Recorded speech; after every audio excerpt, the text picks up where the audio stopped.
Hi, I'm Kelly. And I'm Paul. We want to welcome you to The Fungus Among Us. That's right. This episode, we are going to be talking about the episode Please Hold to My Hand. And this is actually going to be part one of a two-parter. Isn't that right, Kelly? Yes, for this podcast episode, we are going to approach this as part one of two on Henry and Sam.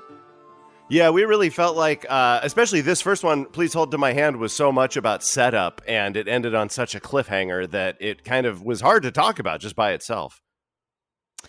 Yes, exactly. So I'm ready to dive right in. Let's do it. Well, I'll tell you why I'm excited for this, and you have to know why by now, everybody. I wanted more Joel and Ellie. I feel like, okay, we're finally getting that. That's right. This time, I was thinking about that as I was watching the episode for the first time on Sunday night. I was like, oh, yeah, Kelly finally got her wish. Plenty of Joel and Ellie here. Still, it's a deviation from the game, but it's still within like the scope of the story. And now they're having to face these villains that are chasing after Joel and Ellie, similar to the game. However, this time there's like a face to this group that Yeah. has overthrown the QZ in Kansas City, and where we're kind of now starting to hear about our beloved characters from the game, Henry and Sam. I was kind of confused on what all was going on here. So Melanie Linsky, what's her character's name? I'm immediately just going to drop this. I love Melanie Linsky. She is one of my most favorite actors, and she plays the role of Kathleen. Kathleen, that's what it is. Yeah. She's Yeah, the so leader of she's this group.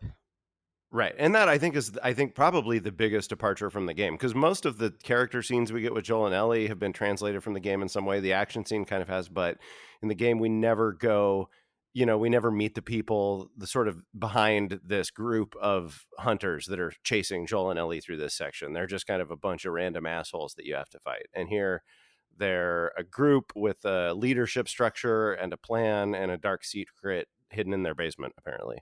I shared a similar experience where I wasn't quite sure of this relationship to Kathleen and Henry, but watching it a second time, I think Henry must have done something to Kathleen's brother, and somehow the doctor plays a role in that he knows Henry. Right. It's all well, so yeah, I was also watching this closely the second time, and it seems like Kathleen's brother was beaten to death by Fedra, and he got narked out by a bunch of people, and she's trying to hunt down all the people who narked him out to Fedra. And the doctor is one, and Henry apparently is one. He told Fedra where her brother was, and they beat her brother to death. And so she wants vengeance for that, I guess, and she's desperate to find Henry. And there's so much that's still up in the air. Like in this, Oh, I kind of have 100%. preconceptions from the game, but like, who is Henry? What did he do? Why does Kathleen want him so bad? What are her priorities? Also, I felt like it was part one of a longer thing, and so there's a lot set up that I'm just kind of hanging, like waiting for the next one.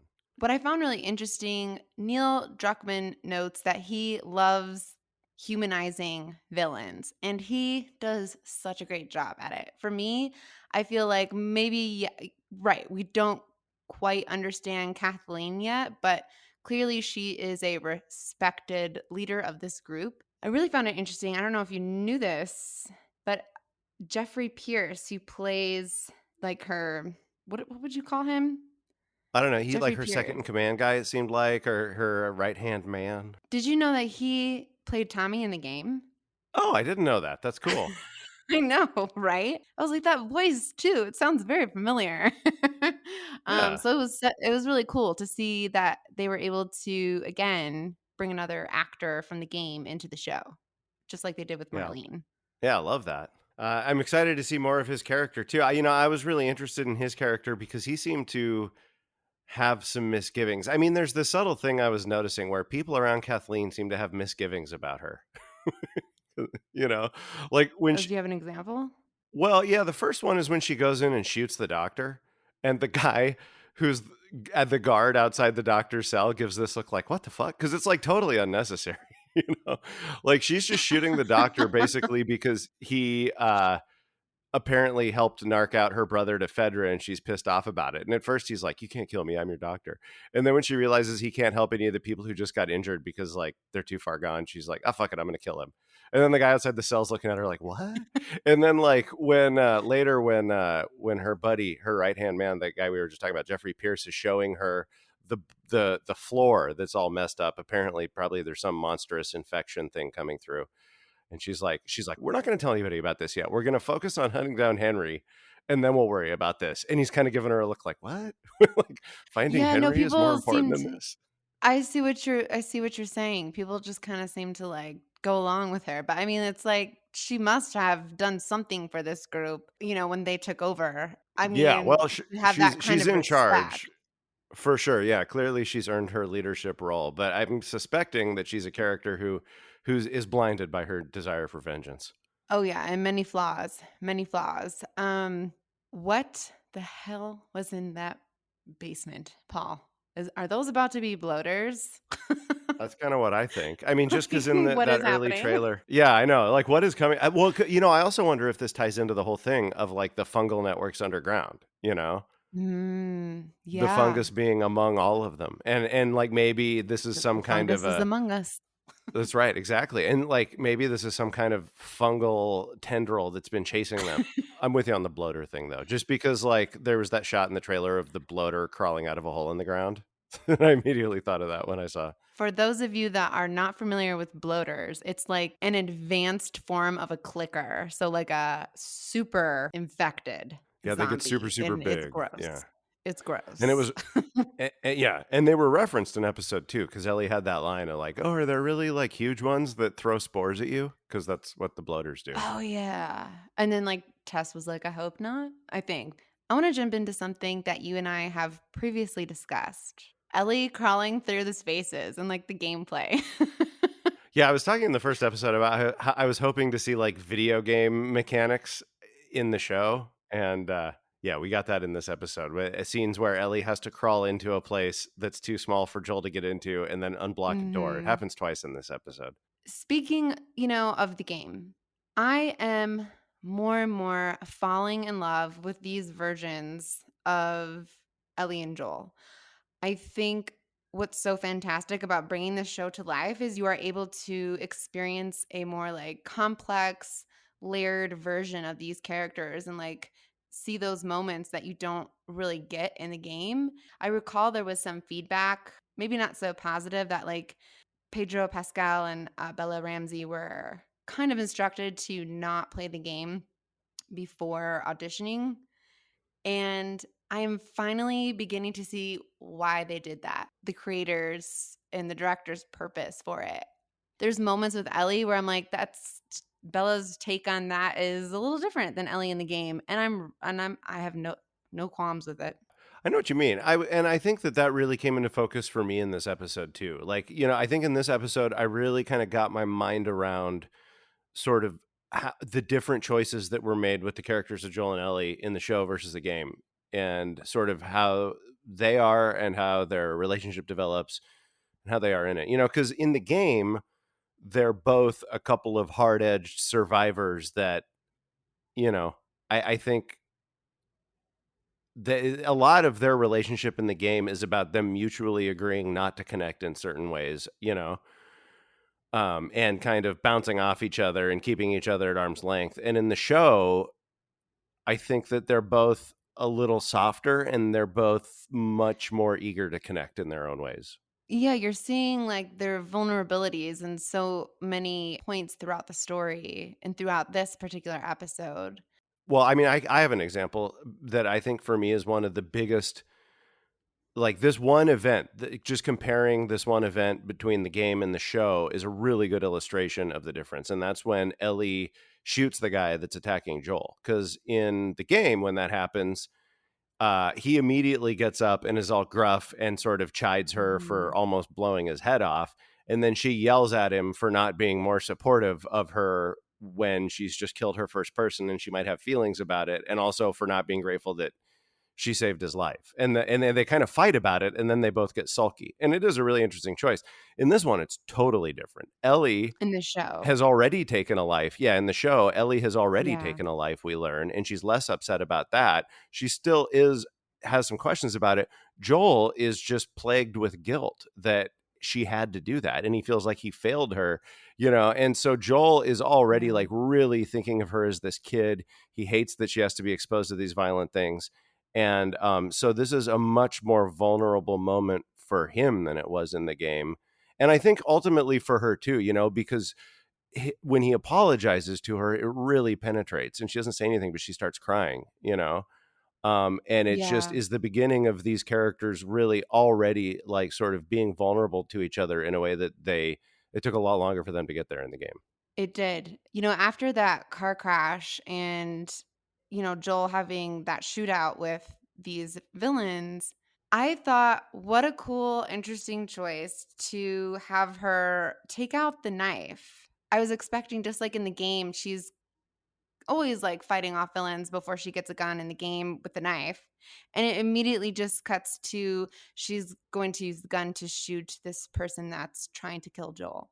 I mean, this man is like pleading for his life. You have Ellie, in the other room listening, and Joel executes him. And she's just got to wipe her tears and pull it together to get Joel in that other room with her. And I just, for some reason, I felt the most disturbed in my reactions to that scene.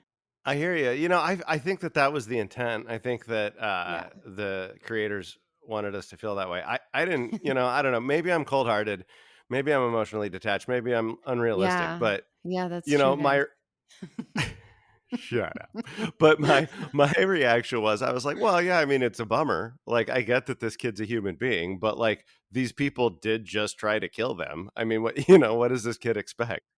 I know, but it was hard. He said he couldn't walk, Oh god, I think again, it's just the way that they decided to show this scene, and Ellie's listening behind the wall that Joel eventually executes him. It's like it's still disturbing, but yeah. And yeah, no, it is. And he uses the knife. He uses the knife that he just took off the kid, which is also kind of fucked up. You can tell from the sound effect. You know what I thought was interesting about that moment is that the show seemed to very specifically be showing us that Ellie considered the man's pleas, but ultimately, without saying it, decided that she agreed with Joel that he needed to die. You know, you can imagine a version of that scene where Ellie says at least one word to question whether or not they need to kill him. But she already knows. She already knows and I thought that was such an interesting choice that she doesn't question it at all. She just goes in the other room and waits for Joel to do it. So I feel like there's a duality to Ellie that we are seeing again as viewers. I've mentioned this before that maybe Joel is not quite seeing yet. When she says it's not her first time, I am kind of curious, like, how so? I mean, it can't be just that simple where she's just killed somebody before. Like she might be expressing some feelings of like guilt for not having saved someone in a situation. Like I don't know, we don't know because again, this is another deviation from the game. But again, she's showing a lot of layers to her like words versus her actions. So Yeah. Well, who she could be talking about. I She mean, could I be know who talking she could about be talking about. a certain character that we haven't met yet from a certain DLC expansion. Exactly. Yes. um Okay, well, because I have a thought that on sort of the duality of Ellie that I was thinking about in this episode, which is that I think she has all these moments where she is so much a kid. She's filled with mhm. wonder and mirth and joy and Yeah. youthfulness. And then also these other moments where she's a hardened survivor who has no qualms about doing what needs to be done, and she's very tough. She's, as you Mhm. mentioned, not respectful of authority, and she seems to hold both. And I feel like that's a testament to her strength. Like in some ways, she's even stronger than Joel. There's the part Yeah. late in the episode where he says something like her ability to hold on to that sort of youthful joy in spite of the world she's in and the stuff she's seen and experienced. That to me is like a testament to her strength. There's the part where he's like you're a little kid, like you shouldn't have to deal with this kind of stuff, and she's like, what, does it get easier when you're older or something? And he's just like, no." Sure doesn't. Right, exactly. And, like, to me, that I was, get you, like hon. that was a very wise line from her, and it really revealed Yeah. something about her core, I thought. Very wise question, indeed. Yeah. This could sound silly, but I mean, I think that's why we all love these characters so much is we can find pieces of ourselves in them. And I think as you have seen, I carry a sense of humor in very dark times. And so like I'm That's really getting true, a kick yeah. out of Ellie's. Some of the best jokes I've ever heard you make were literally in life or death situations. Well, okay, let's, scale it back here. Oh, I mean, good look, I love it. times. I mean, I think that that's, I like, Have if I loved my life or death situations? I love the ability to find humor in any situation. I think it's Yeah, important, you know? for sure. It makes me think like if we're talking about like humor in a dark situation, my dad and his friends, they lost someone in their group and they wanted to be cremated. And so my dad and his friends were sitting around, the ashes, and somebody in the group said, well, at least he earned it because his ashes were Yeah. in an urn. Oh, Jesus. All Oh, right. okay, I get it. Yeah, yeah, yeah. Okay, no, I understand. Okay, I get it now. That's good stuff. That's great. Ellie would love that joke.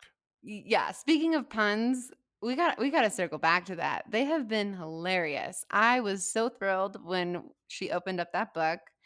You could tell in the beginning of the episode, Joel is he's getting a kick out of it for sure. Even yeah, it's funny. You see him over the course of this episode go from pretending he doesn't think the jokes are funny to admitting that he thinks they're funny.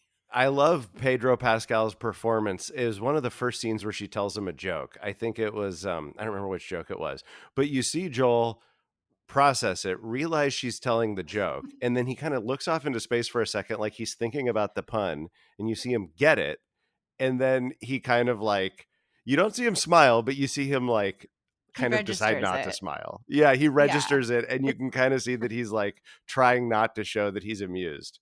It's very subtle. When they end up camping out that first night, there's again there's so many funny moments, when he's making coffee and like she says smells like shit. But I'm thinking of the night that they camped out.